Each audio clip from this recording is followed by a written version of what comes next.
Let's welcome number 15, Tim Ferry. Your situation in the sport, you're kind of the veteran guy. I think you turned pro back in 92. Is that right, 92? Actually, end of 91. 91. So you've been at this game a long time. You're over the age of 30 and actually more competitive than ever. Talk about what that's like, being the veteran guy and staying competitive with riders who are very young.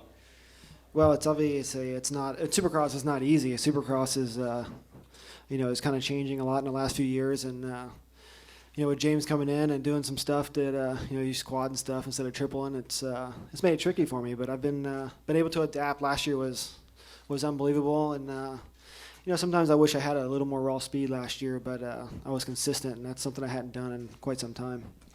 You mentioned raw speed about halfway through the year last year. You knew how much easier it would be for you if you had speed, and you said in the off season you had some plans to try to work on that. What have you done now? Well, I just tried to scrub a little harder and stay on the gas a little more. It's like I said, it's tricky. I've had to adapt my style almost maybe 2 or 3 times since I first turned pro.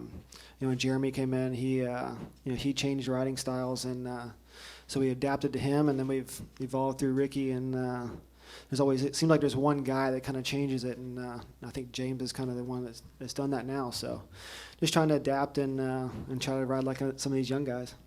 Last year you came a little under the radar, but you really established yourself. You were the number 3 guy. You had a lot of podiums, and you had a pretty big gap over the rest of the field. But toward the end of the outdoors and then U.S. Open, it seemed like everybody kind of came back together speed-wise. Can you get that gap on everyone again and be a solid podium guy every week? Definitely. I hope so. I think with what I've done in the off season with Kawasaki, we've changed a few things on the bike. I think it was a long season for me. I was towards the end of the nationals. I was one of the only guys that actually been racing the whole year, and I think maybe that was part of what happened towards the end of the nationals. So the Open was Open wasn't what I was looking for. We made some changes on the bike, but I didn't feel quite right. I just didn't have the speed that I was looking for. But I feel like a different rider right now for sure. Yeah, Steve in Cycling News. Tim, how does your preparation for a mud race change, and has it changed over the years? Well, I think Grant kind of hit it. It's mainly the start. It's getting out there, staying clean off the bat.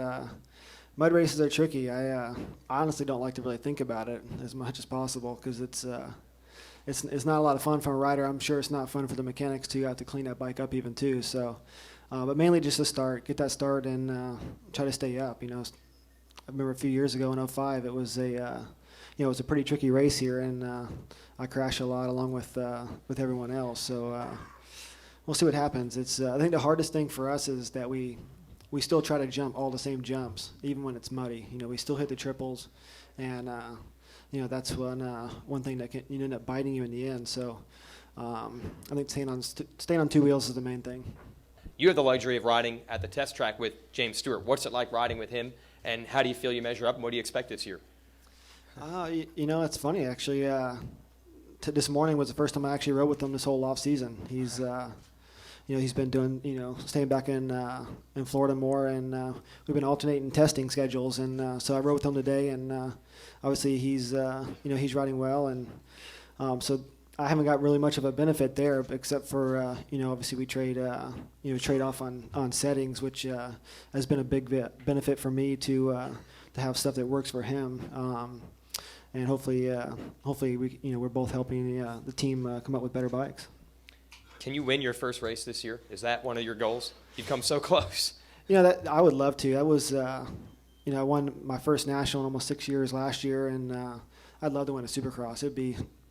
I got the feeling of victory when I won at Washougal, and it was it was quite sweet. It's been some time, and I got a second last year. I had a lot of podiums, and I want to try to better myself, and obviously winning a race would be icing on the cake for sure.